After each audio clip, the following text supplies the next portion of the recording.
నమస్కారం. QK news వార్తలకు స్వాగతం. ముందుగా వార్తల్లోని ముఖ్యాంశాలు. బీఆర్ఎస్ బీజేపీ బొమ్మ బొరుసుల్లా ఒకటేనని సీఎం రేవంత్ వ్యాఖ్య. కాంగ్రెస్ ను ఓడించేందుకు రెండు పార్టీలు కుట్ర చేస్తున్నాయన్న ఆరోపణ.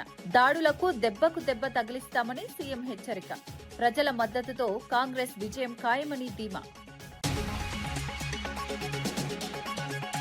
ఈ నెల 14-15న పాకాల బీచ్ ఫెస్టివల్ ఘనంగా నిర్వహణ. హెలికాప్టర్ బోట్, పారా రైడింగ్లతో పర్యాటక ఆకర్షణ. బీచ్ వాలీబాల్, కబడ్డీ సాంస్కృతిక కార్యక్రమాల ఏర్పాటు. బీచ్ ఫెస్టివల్ తో పర్యాటక అభివృద్ధికి ఊతమన్న మంత్రి. ఓటుకు నోటు ఆధారాలు నాశనం కోసమే అగ్ని ప్రమాదమన్న కేటీఆర్. సీఎం రేవంత్ పై తీవ్ర ఆరోపణలతో కేటీఆర్ సంచలన వ్యాఖ్యలు. మున్సిపల్ ఎన్నికల వేళ పన్నాగం జరిగిందన్న అనుమానం. ల్యాబ్ ఘటనపై నిష్పక్షపాత విచారణ కోరిన కేటీఆర్. ఎమ్మెల్యే ఆరవ శ్రీధర్ వ్యవహారంలో వీణా మరో వీడియో విడుదల. డిప్యూటీ సీఎం పవన్ కళ్యాణ్ ను కలవాలన్న వీణా విజ్ఞప్తి. తప్పు తనదైతే శిక్షకు సిద్ధమని వీడియోలో స్పష్టం. మహిళా భద్రతా న్యాయం అంశాలపై ప్రభుత్వ స్పందన డిమాండ్. నూజివీడు ఐఐటీలో చాగంటి కోటేశ్వరరావు సందర్శన. విద్యార్థులకు నైతిక విలువలపై చాగంటి సందేశం. బాలికల సంఖ్య ఎక్కువగా ఉండటం గర్వకారణమన్న వ్యాఖ్య.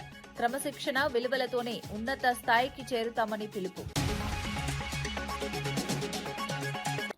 ఫోరెన్సిక్ ల్యాబ్ అగ్ని ప్రమాదాన్ని సీఎం రేవంత్ రెడ్డితో అనుసంధానం చేస్తూ కేటీఆర్ చేస్తున్న వ్యాఖ్యలు పూర్తిగా నిరాధారణమైనవని ఎంపీ చామల కిరణ్ కుమార్ రెడ్డి అన్నారు. రాజకీయంగా ఎదుర్కోలేక మున్సిపల్ ఎన్నికల్లో ఓటమి భయంతో కేటీఆర్ విష ప్రచారానికి దిగారని మండిపడ్డారు. ఫోన్ ట్యాపింగ్ కేసులో కేటీఆర్ కుటుంబమే విచారణను ఎదుర్కొంటోందని గుర్తు చేశారు. ఫోరెన్సిక్ ల్యాబ్ అగ్ని ప్రమాదం వెనుక నిజంగా ఎవరి హస్తముందో సమగ్ర విచారణ జరగాలని డిమాండ్ చేశారు. నిర్ధారణ లేని ఆరోపణలతో ప్రజలను తప్పుదోవ పట్టించాలనే ప్రయత్నం బీఆర్ఎస్ చేస్తోందని విమర్శించారు. కాంగ్రెస్ ప్రభుత్వం పారదర్శకంగా వ్యవహరిస్తోందని, నిజాలు బయటకు వస్తాయని ధీమా వ్యక్తం చేశారు. ఏ స్థాయికి దిగజారిన కేటీఆర్ నిన్న ఏదో అగ్ని ప్రమాదము ఫోరెన్సిక్ ల్యాబ్ లో జరిగితే రేవంత్ రెడ్డి గారి ఓటుకు నోటు కేసుకు ముడిపెట్టి మున్సిపల్ ఎన్నికల సమయంలో తెలంగాణ ప్రజలను పక్కదో పట్టించి మిమ్మల్ని మీరు చేసిన దరిద్ర పాలన మర్చిపోయి మీరు చెప్పే మాటలలో ప్రజలు పడిపోయి రేవంత్ రెడ్డి గారి మీద విష ప్రచారం చెల్లి మీకు ఓట్లు వస్తాయనుకోవడము ఎంత మూర్ఖత్వం ఇది. ఏం మాట్లాడుతున్నావో పొద్దున్న లేస్తే నిద్ర పట్టక ఇప్పుడు మున్సిపల్ ఎన్నికలలో కూడా ఈ చింతపండు ఇద్దని తెలిసిపోయి ఏదో అబాండాలు వేయాలని ఫోరెన్సిక్ ల్యాబ్ లో ఒకవేళ ఏదన్నా జరిగితే మీ టేపులు మీరు మాట్లాడిన మీ ఫోన్ ట్యాపింగ్ కు సంబంధించినవి అవన్నీ కూడా ఎవిడెన్స్ ఉంటాయి అలా. ఇలా నాకేం డౌట్ వస్తుంది తెలుసా, నీ అంతా నువ్వు ముందే వచ్చి రేవంత్ రెడ్డి మీద అభియోగాలు వేసినావు అంటే అసలు నీకేమన్నా అస్తం ఉందా?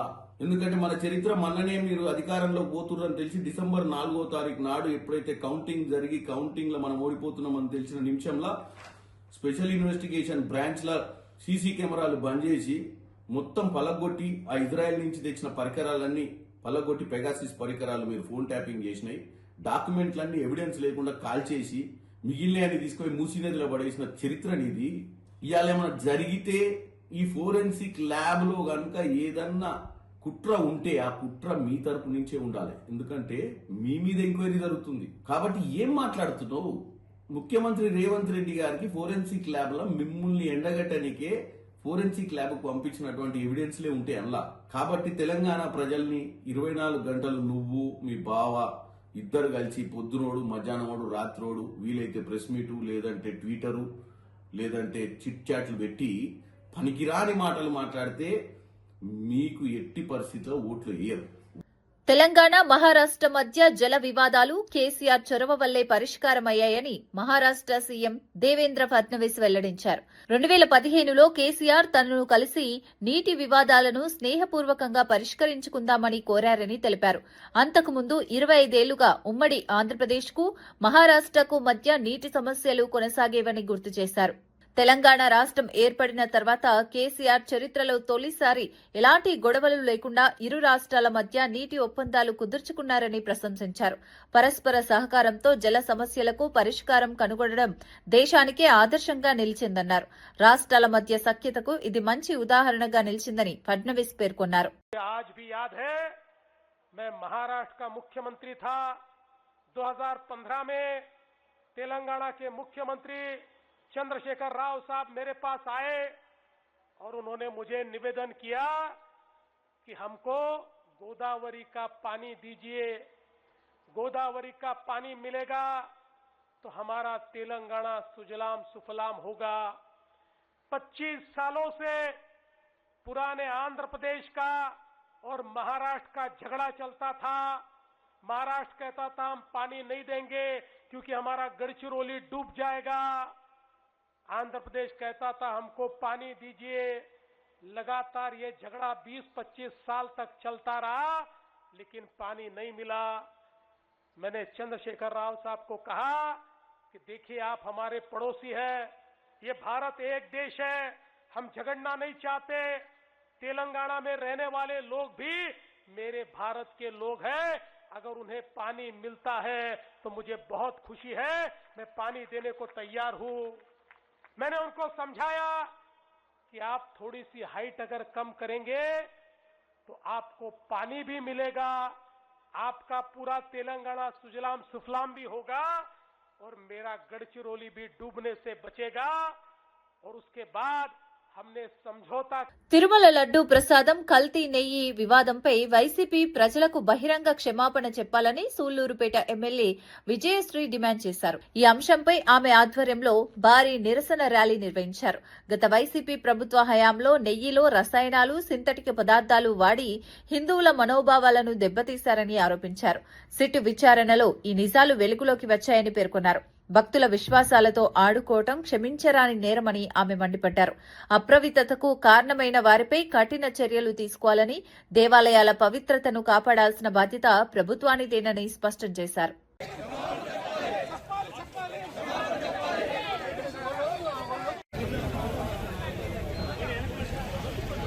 ఎందుకంటే వేల కోట్లు వాళ్ళ నాన్నగారు సీఎంగా ఉన్నప్పుడు వేల కోట్లు దోచేసిన మనిషికి 250 కోట్లు ఎక్కువని నేను అనుకోవట్లేదు. కానీ హిందువుల మనోభావాల్ని దెబ్బతీసే విషయంలో వీళ్ళు ఎంత క్రూరంగా అన్యాయంగా ఆలోచించారో మీరందరూ కూడా చూడాలి. మన ఇళ్లలో మనం ఏదైనా పూజ చేసుకునేటప్పుడు, ప్రసాదం చేసుకునేటప్పుడు ఎంత పవిత్రంగా స్నానాలు చేసి మంచి ఏవైతే గిన్నెలు ఉన్నాయో అవి వాడుకుంటూ, లేదా మంచి నెయ్యిని తెస్తూ మంచి పాలని ఫ్రెష్ గా బయట నుంచి తెచ్చుకొని మనం ప్రసాదాలు ప్రిపేర్ చేసుకుంటాం. కానీ ఒక చిన్న ఇంట్లో ఒక పూజ చేసుకునేటప్పుడు మనం అన్ని జాగ్రత్తలు తీసుకునేటప్పుడు కలియుగ దైవమైన వెంకటేశ్వర స్వామి గుడిలో ప్రసాదాన్ని అందరూ కూడా ఒక లడ్డును ఎంత పవిత్రంగా చూస్తారో, ఎక్కడున్నా సరే, రాష్ట్రంలో కాదు దేశంలో ఎక్కడున్నా సరే ఆ లడ్డు పవిత్రత ఎక్కడికి పోకుండా అంత పవిత్రంగా చూసే లడ్డులో ఈ రోజు కల్తీ జరిగింది.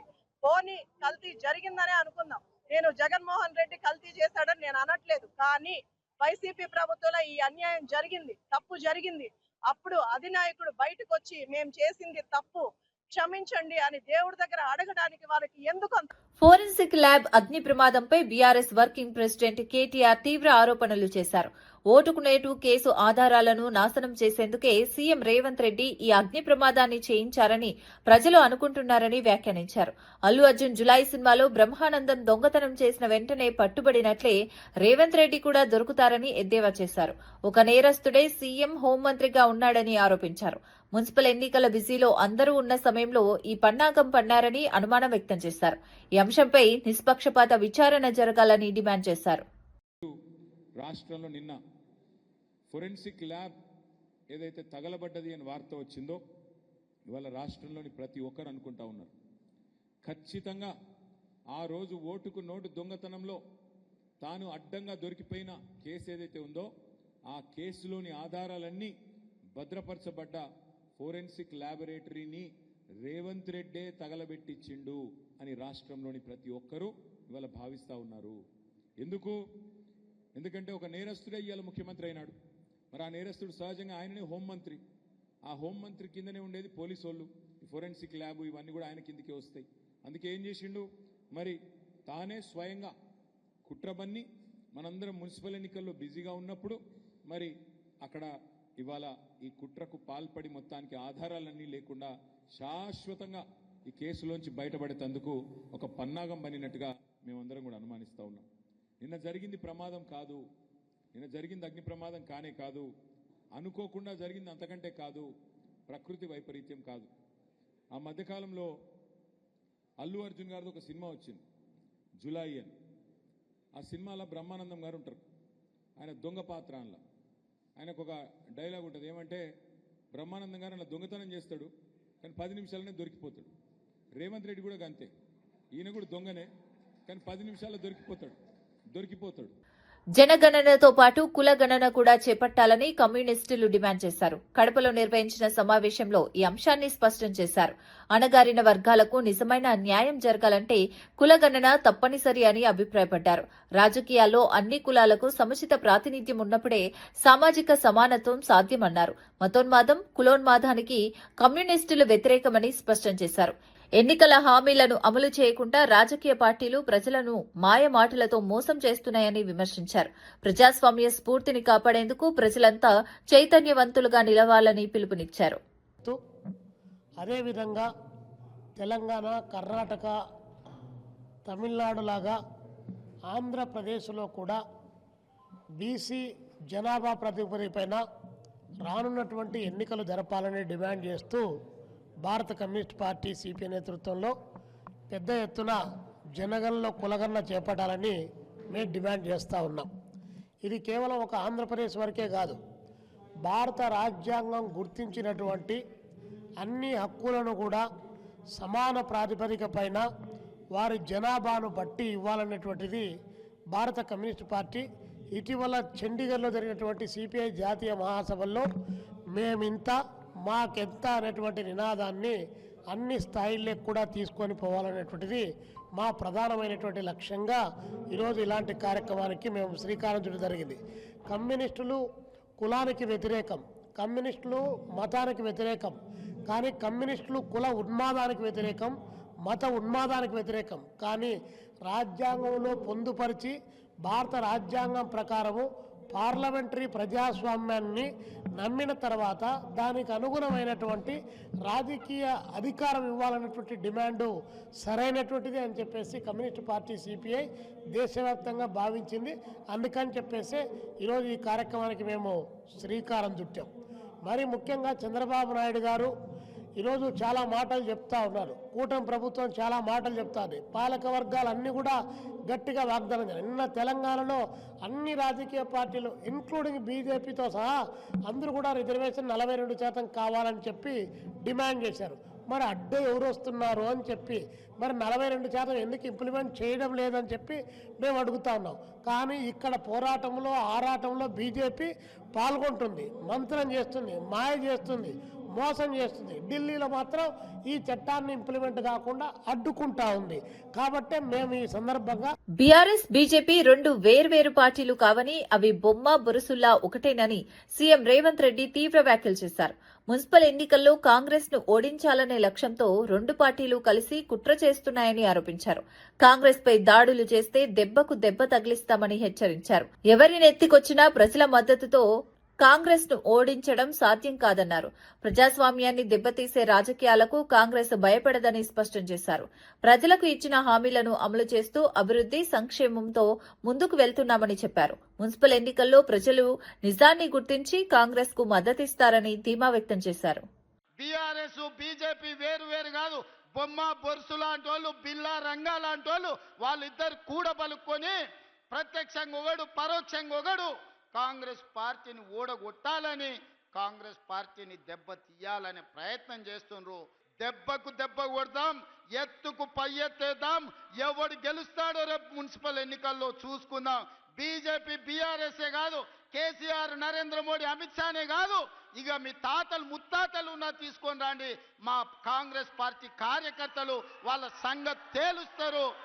బీఆర్ఎస్ నాయకులు ఇంకా అబద్దాలు ప్రచారం చేస్తూ మున్సిపల్ ఎన్నికల్లో లబ్ది పొందాలని చూస్తున్నారని భూపాలపల్లి ఎమ్మెల్యే గండ్ర సత్యనారాయణ విమర్శించారు. అసెంబ్లీ, పార్లమెంటు ఎన్నికలతో పాటు ఉప ఎన్నికలోనూ ప్రజలు బీఆర్ఎస్ కు బుద్ది చెప్పారని గుర్తు చేశారు. కాంగ్రెస్ ప్రభుత్వం సన్నబియ్యం, మహిళలకు ఉచిత బస్సు ప్రయాణం, 200 యూనిట్ల ఉచిత విద్యుత్, 500 గ్యాస్ సిలిండర్, రైతు రుణమాఫీ వంటి పథకాలను అమలు చేస్తోందన్నారు. ప్రజాప్రభుత్వం ప్రజల జీవితాల్లో మార్పు తీసుకొస్తుందని తెలిపారు. మున్సిపల్ ఎన్నికల్లోనూ కాంగ్రెస్ కు ఓటు వేసి బీఆర్ఎస్ కు మరోసారి బుద్ధి చెప్పాలని ప్రజలను కోరారు. భూపాలపల్లి మున్సిపాలిటీ ఈ జయశంకర్ జిల్లా, ఈ జిల్లా ఉండాలంటే బీఆర్ఎస్ కు ఓటేయాలంట. అంటే అబద్ధాలాడి 10 సంవత్సరాలు బతికిండ్రు, ఇంకా కూడా బతకాలని చూస్తున్నారు. ఈ మున్సిపల్ ఎన్నికల్లో మీకు శాసనసభ ఎన్నికల్లో బుద్ధి చెప్పారు, లోకసభ ఎన్నికల్లో గుండు సున్న చూపెట్టారు. ఈ నియోజకవర్గంలో 180 సర్పంచులుంటే 132 సర్పంచులను గెలిపించినా మీకు బుద్ధి చెప్పినా ఇంకా అబద్ధాలాడి ఈ జిల్లా పోతుంది, ఈ జిల్లా ముఖ్యమంత్రి రేవంత్ రెడ్డి గారు తీసేస్తున్నాడు అని అబద్ధాలాడి ఈరోజు మున్సిపల్ ఎన్నికల్లో గెలవాలని చూస్తున్నారు. ఈరోజు మేము టిక్కెట్లు కూడా పేద వర్గానికి, దళితులకు కార్యకర్త జెండా మోసి ఎవరైతే ఈ యొక్క వాడలో మరి యొక్క పనులు చేసినటువంటి వ్యక్తులకే మేము మరి బీఫారాలు అందియడం జరిగింది. మీరు దయతో మున్సిపల్ ఎన్నికల్లో ఈ మున్సిపల్ అభివృద్ధిలో మీరు భాగస్వాములు కావాలంటే రేవంత్ అన్న నాయకత్వాన్ని బలపరిచే విధంగా ఈ రోజు ఆడబిడ్డలకు ఉచిత బస్సు ప్రయాణం కల్పించి, ఈ రోజు ఇంట్లో వాడుకునే 200 యూనిట్ల కరెంటు కూడా ఫ్రీ ఇచ్చి, ఈ రోజు రేవంత్ అన్న ఇంట్లో తినే బువ్వ గాని, ఈ రోజు వేదిక మీద ఉన్నటువంటి పెద్దల ఇంట్లో తినే బువ్వను ఈరోజు పేదవాని ఇంట్లో 14,000 కోట్ల రూపాయల భారం పడ్డా మన రేవంత్ అన్న సన్న బియ్యం అందిస్తున్నాడు. మిగులు రాష్ట్రాన్ని 8 లక్షల కోట్ల అప్పు చేసినా ఆ అప్పుకు 1,83,000 కోట్లు మరి అసలు మిత్తి కడుతూ మున్సిపల్ ఎన్నికల నేపథ్యంలో మంత్రి ఉత్తమ్ కుమార్ రెడ్డి హుజూరాబాద్, నేరేడుచెర్ల ప్రజలకు వీడియో సందేశం విడుదల చేశారు. ఇతర జిల్లాల్లో పార్టీ బాధ్యతలు ఉండటంతో ఆయా మున్సిపాలిటీల్లో నేరుగా ప్రచారం చేయలేకపోతున్నట్లు తెలిపారు. స్థానిక కాంగ్రెస్ నాయకులు, కార్యకర్తలు సమన్వయంతో ప్రచారం చేపట్టి అభ్యర్థులను గెలిపించాలని విజ్ఞప్తి చేశారు. కాంగ్రెస్ ప్రభుత్వం ప్రజలకిచ్చిన హామీల అమలుపై దృష్టి సారించిందని చెప్పారు. అభివృద్ది, సంక్షేమమే లక్ష్యంగా పనిచేస్తున్న కాంగ్రెస్ కు మున్సిపల్ ఎన్నికల్లో మద్దతివ్వాలని కోరారు. స్థానిక పాలక వర్గం బలంగా ఉంటే పట్టణాల అభివృద్ధి వేగంగా జరుగుతుందని ఆయన స్పష్టం చేశారు. ఈ మున్సిపల్ ఎన్నికల సందర్భంగా నాకు వేరే జిల్లాలో బాధ్యతలు ఇచ్చారు కాబట్టి నేను కోదాడ మున్సిపాలిటీ, హుజూర్నగర్ మున్సిపాలిటీ, నేరేడుచెర్ల మున్సిపాలిటీలో ఉధృతంగా ప్రతిరోజు ప్రచారంలో పాల్గొనలేకపోతున్నాను. నేను ఒక అపీల్ చేస్తున్నా, మరి ఈ మున్సిపాలిటీల బయట గ్రామాల్లో, రూరల్ ఏరియాస్లో ఉన్న కార్యకర్తలు, నాయకులు అందరూ కూడా మరి కోదాడలో ఉన్న వాళ్ళు కోదాడ మున్సిపాలిటీలో, హుజూర్ నగర్ చుట్టుపక్కల ఉన్న వాళ్ళు హుజూర్ నగర్ మున్సిపాలిటీలో, నేరేడుచెర్ల చుట్టుపక్కల ఉన్న వాళ్ళు నేరేడుచెర్ల మున్సిపాలిటీలో ఈరోజు రేపు మన అభ్యర్థులతో కలిసి ప్రచార కార్యక్రమంలో పాల్గొనవలసిందిగా సవినయంగా విజ్ఞప్తి చేస్తున్నాను. అదేవిధంగా మరి ఈ 2 నియోజకవర్గాల్లో మరి మీరు గ్రామీణ ప్రాంతాల్లో ఉన్న, ఊర్లలో ఉన్న ఈ మున్సిపాలిటీస్లో మీకు పరిచయం ఉన్న వాళ్ళు, మీ బంధుమిత్రులకి మన అభ్యర్థులకి ఓటు వేయాల్సిందిగా మీరు వారికి రిక్వెస్ట్ చేయమని చెప్పి మిమ్మల్ని నేను కోరుతున్నాను. శ్రీవారి లడ్డూ నెయ్యిలో జంతు కొవ్వు కల్తీ జరగలేదని జనసేన ఎమ్మెల్యే ఆరణి శ్రీనివాసులు అంగీకరించారు. సిట్, ఎన్డీడీబీ నివేదికల్లో ఈ విషయం స్పష్టంగా పేర్కొన్నట్లు వెల్లడించారు. సీబీఐ సిట్ ఛార్జిషీట్లోనూ అదే అంశం ఉందని చెప్పారు. అయితే కొద్దిసేపటికి కూటమి ప్రభుత్వానికి అనుకూలంగా తన వ్యాఖ్యలను సవరించడం రాజకీయంగా చర్చనీయాంశంగా మారింది. లడ్డూ వివాదంపై జరుగుతున్న రాజకీయ ఆరోపణల మధ్య ఈ వ్యాఖ్యలు ప్రాధాన్యం సంతరించుకున్నాయి. భక్తుల విశ్వాసాలకు భంగం కలగకుండా వాస్తవాలను మాత్రమే ప్రజల ముందు ఉంచాలని పలువురు అభిప్రాయపడుతున్నారు. ప్రజలకు తెలియజేయడం జరిగింది.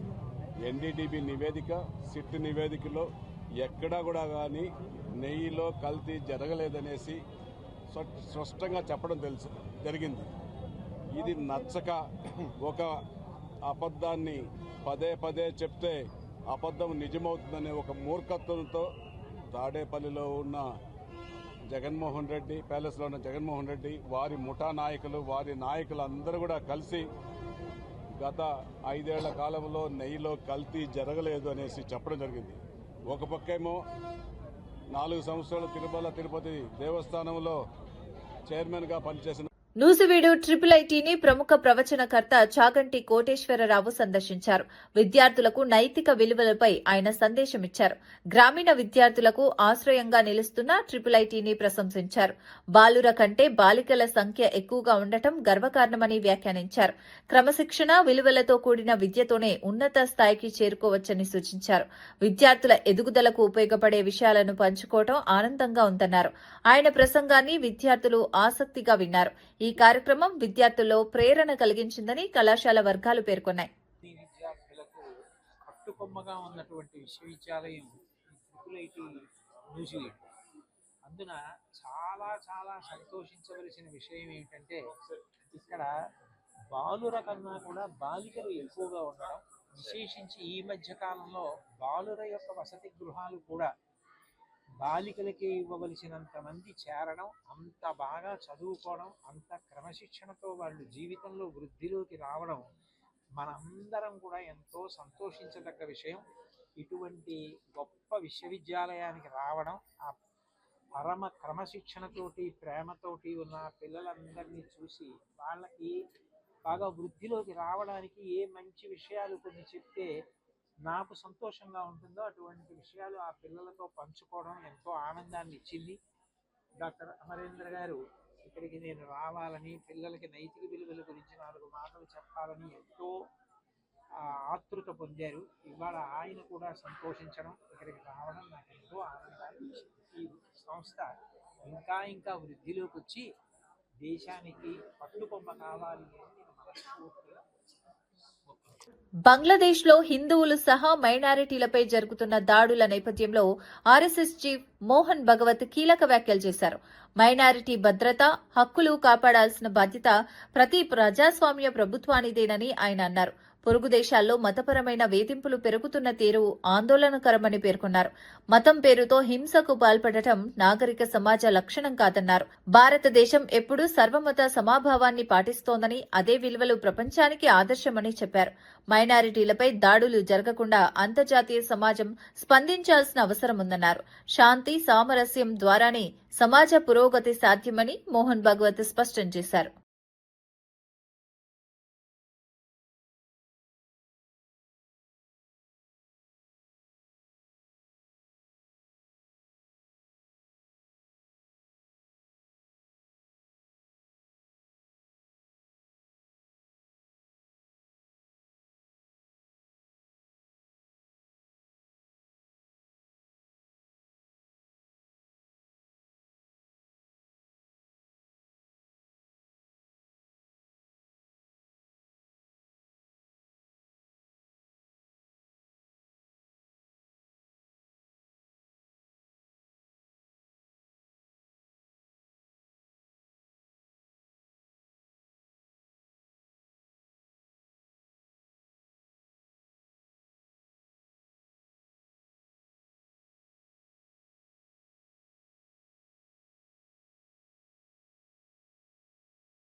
గత 10 ఏళ్ల పాలనలో రాష్ట్రాన్ని అధోగతి పాలు చేసిన పరిస్థితుల నుంచి కోలుకునే క్రమంలోనే హామీల అమలు కొంత ఆలస్యం అవుతోందని మంత్రి సీతక్క అన్నారు. గత ప్రభుత్వం చేసిన ఆర్థిక అస్తవ్యస్త వల్ల రాష్ట్రం తీవ్రమైన ఆర్థిక ఒత్తిడిలో ఉందని పేర్కొన్నారు.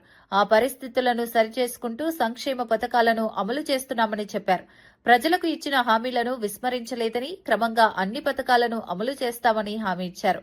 పాలనలో పారదర్శకత, బాధ్యతాయుత వైఖరితో ముందుకెళ్తున్నామని తెలిపారు. కొంత సమయం పడినా ప్రజలకు మేలు చేసే నిర్ణయాలే తీసుకుంటామని స్పష్టం చేశారు. ప్రజలు సహనం చూపించాలని ఆమె విజ్ఞప్తి చేశారు. కేసీఆర్ వచ్చిందా, వాళ్ళ నాయకులకు వచ్చిందా? ఇవాళ పేదోళ్ళు గుడిసెలలో ఉంటే కూడా 100 రూపాయలు వేసి మరి ఒక్క రోజు కూడా వాళ్ళ బిల్లు మాఫీ చేయలే. కరెంటు బిల్లులు ముక్కు పిండి వసూలు చేసినావు, బిల్లు కట్టకుంటే కరెంటు కట్ చేసిండు కాలనీలల్లా. దయచేసి ఈ రోజు కాంగ్రెస్ పార్టీ అధికారంలో ఉంది, మరి ప్రజారంజక పాలనతో మళ్ళీ అధికారంలోకి వచ్చేది కాంగ్రెసే. కానీ ఈ 3 ఏళ్లు కూడా మరి అద్భుతంగా భువనగిరి పట్టణం ముందుకు పోవాలంటే కాంగ్రెస్ పార్టీ అభ్యర్థులను గెలిపించండి అని మేము కోరుకుంటా ఉన్నాం. ఈ నెల 14, 15 తేదీల్లో పాకాల బీచ్ ఫెస్టివల్ ను అద్భుతంగా నిర్వహించనున్నట్లు మంత్రి డోలా బాల వీరాంజనేయ స్వామి తెలిపారు. ప్రకాశం జిల్లా సింగరాయకొండ మండలంలో జరగనున్న ఈ వేడుకలకు సంబంధించిన ఏవీని మంత్రి విడుదల చేశారు. బీచ్ ప్రాంతంలో పారిశుద్ధ్య పనుల్లో స్వయంగా పాల్గొని ఏర్పాట్లను పరిశీలించారు. ఫెస్టివల్లో హెలికాప్టర్ రైడింగ్, బోట్ రైడింగ్, పారా రైడింగ్ వంటి సాహస క్రీడలు, బీచ్ వాలీబాల్, బీచ్ కబడ్డీ పోటీలు నిర్వహించనున్నట్లు తెలిపారు. సాంస్కృతిక కార్యక్రమాలు, ఫుడ్ స్టాల్స్ తో పర్యాటకులను ఆకర్షించేలా ఏర్పాట్లు చేస్తున్నామన్నారు. ఈ బీచ్ ఫెస్టివల్ ద్వారా పర్యాటక అభివృద్ధికి ఊతం లభిస్తుందని ఆయన పేర్కొన్నారు. బీచ్ లో స్పీడ్ బోట్ రైడింగ్, పారాగ్లైడింగ్ అంటే ఇలాంటివి అన్నిటి కూడా మనం ఏర్పాటు చేస్తున్నాం. సంక్రాంతి సీజన్ అయితే 8, 10, 11 వేల మంది ఈ బీచ్ రావడం జరిగింది. ఇక్కడికి విచ్చేసినటువంటి పర్యాటకుల్ని అలరించేటువంటి కార్యక్రమాన్ని కూడా 14, 15 తేదీల్లో పూర్తిగా చేస్తున్నాం. పాకల బీచ్ ఫెస్టివల్ మనకి విజయవంతంలో మీ అందరి పాత్ర కావాలని, మీకు కుటుంబ సభ్యులందరూ కూడా వచ్చి ఒక సేవ చేరి ఆనందంగా ఆహ్లాదం పొందాలని చెప్పేసి ఈ ఫెస్టివల్కి మనస్ఫూర్తిగా జిల్లా యంత్రాంగం తరఫున నేను ఇన్వైట్ చేస్తూ సెలవు తీసుకున్నాను. Thank you very much. MLA ఆరవ శ్రీధర్ వ్యవహారంలో బాధితురాలు వీణ మరో వీడియో విడుదల చేశారు. ఈ video deputy CM Pawan Kalyan కు చేరేలా చూడాలని ఆమె కోరారు. జరిగిన ఘటనలో తప్పు తనదే అయితే శిక్ష అనుభవించేందుకు సిద్దమని స్పష్టం చేశారు. న్యాయం కోసం పవన్ కళ్యాణ్ ను వ్యక్తిగతంగా కలవాలన్నదే తన ఆకాంక్షగా తెలిపారు. తన మాటను ఎవరూ వినడం లేదని, ఈ విషయంలో న్యాయపరమైన పరిష్కారం కావాలని కోరారు. ఈ వీడియో రాజకీయంగా చర్చనీయాంశంగా మారింది. మహిళ భద్రత, న్యాయం అంశాలపై ప్రభుత్వం స్పందించాలని పలువురు డిమాండ్ చేస్తున్నారు. ఐ రిక్వెస్ట్ పవన్ కళ్యాణ్ గారు, డిప్యూటీ సీఎం పవన్ కళ్యాణ్ గారు, నేను మిమ్మల్ని కలవాలనుకుంటున్నానండి. మీకు ఈ విషయం ఎంతవరకు చేరవేశారో, ఎంతవరకు చేరిందో, మీకు కంప్లీట్ విషయం తెలుసో తెలీదో, మీకు అంత టైం ఉందో లేదో నాకు తెలీదు. బట్ ప్రాబ్లం అయితే నాదండి. ప్రాబ్లం జరిగింది మీ పార్టీ ఎమ్మెల్యే మీద. ప్లస్ నేను మీ డిపార్ట్మెంట్ అండి. మిమ్మల్ని కలిసే హక్కు నాకుంది ఖచ్చితంగా. అందుకే పవన్ కళ్యాణ్ గారు, నేను మిమ్మల్ని ఎంత త్వరగా వీలైతే అంత త్వరగా కలిసి ఈ విషయం గురించి మీకు వివరించి మిమ్మల్ని న్యాయం అడగాలనేసి నేను కోరుకుంటున్నానండి. దయచేసి ఈ వీడియోని పవన్ కళ్యాణ్ గారికి రీచ్ అయ్యేటట్టు స్ప్రెడ్ చేద్దాం. నా విషయంలో న్యాయం లేకపోతే నాకే శిక్ష పడుతుంది, అది నేను ఒప్పుకుంటాను. ఒకవేళ నా విషయంలో తప్పు నాదే అయితే నేను శిక్ష వేయించుకోవడానికి రెడీగానే ఉన్నాను. కానీ పక్క వాళ్ళ దగ్గర నుంచి ఈ నాగేంద్ర ఇలాంటి సోసో క్యాండిడేట్స్ ఉన్నారు కదా, వాళ్ళ నుంచి మాటలు పడాల్సిన అవసరం అయితే నాకు లేదు పవన్ కళ్యాణ్ గారు. అందుకే నేను మిమ్మల్నే కలవాలనుకుంటున్నాను, మీకే విషయం చెప్దాం అనుకుంటున్నాను. ఒకవేళ నాది తప్ప అంటే నన్ను చంపేయండి, నేను చావడానికైనా సిద్ధంగా ఉన్నాను.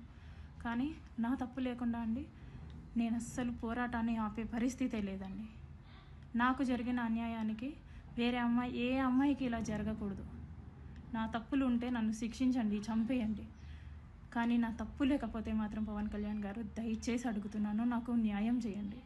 నేను మిమ్మల్ని కలవాలనుకుంటున్నాను, నాకు ఒక్క ఛాన్స్ ఇప్పించండి. వార్తలు ముగించే ముందు ముఖ్యాంశాలు మరోసారి. బీఆర్ఎస్ బీజేపీ బొమ్మ బొరుసుల్లా ఒకటేనని సీఎం రేవంత్ వ్యాఖ్య. కాంగ్రెస్ ను ఓడించేందుకు రెండు పార్టీలు కుట్ర చేస్తున్నాయన్న ఆరోపణ. దాడులకు దెబ్బకు దెబ్బ తగిలిస్తామని సీఎం హెచ్చరిక. ప్రజల మద్దతుతో కాంగ్రెస్ విజయం ఖాయమని ధీమా. ఈ నెల 14, 15న పాకాల బీచ్ ఫెస్టివల్ ఘనంగా నిర్వహణ. హెలికాప్టర్ బోట్, పారా రైడింగ్లతో పర్యాటక ఆకర్షణ. బీచ్ వాలీబాల్, కబడ్డీ సాంస్కృతిక కార్యక్రమాల ఏర్పాటు. బీచ్ ఫెస్టివల్ తో పర్యాటక అభివృద్ధికి ఊతమన్న మంత్రి. ఓటుకు నోటు ఆధారాలు నాశనం కోసమే అగ్ని ప్రమాదమన్న కేటీఆర్. సీఎం రేవంత్ పై తీవ్ర ఆరోపణలతో కేటీఆర్ సంచలన వ్యాఖ్యలు. మున్సిపల్ ఎన్నికల వేళ పన్నాగం జరిగిందన్న అనుమానం. ల్యాబ్ ఘటనపై నిష్పక్షపాత విచారణ కోరిన కేటీఆర్. ఎమ్మెల్యే ఆరవ శ్రీధర్ వ్యవహారంలో వీణ మరో వీడియో విడుదల. డిప్యూటీ సీఎం పవన్ కళ్యాణ్ ను కలవాలన్న వీణ విజ్ఞప్తి. తప్పు తనదైతే శిక్షకు సిద్ధమని వీడియోలో స్పష్టం. మహిళా భద్రత, న్యాయం అంశాలపై ప్రభుత్వ స్పందన డిమాండ్. నూజివీడు IIITలో చాగంటి కోటేశ్వరరావు సందర్శన. విద్యార్థులకు నైతిక విలువలపై చాగంటి సందేశం. బాలికల సంఖ్య ఎక్కువగా ఉండటం గర్వకారణమన్న వ్యాఖ్య. క్రమశిక్షణ, విలువలతోనే ఉన్నత స్థాయికి చేరుతామని పిలుపు. ఇవి ఈనాటి వార్తా విశేషాలు. మరో బులెటిన్లో మళ్ళీ కలుద్దాం. నమస్కారం.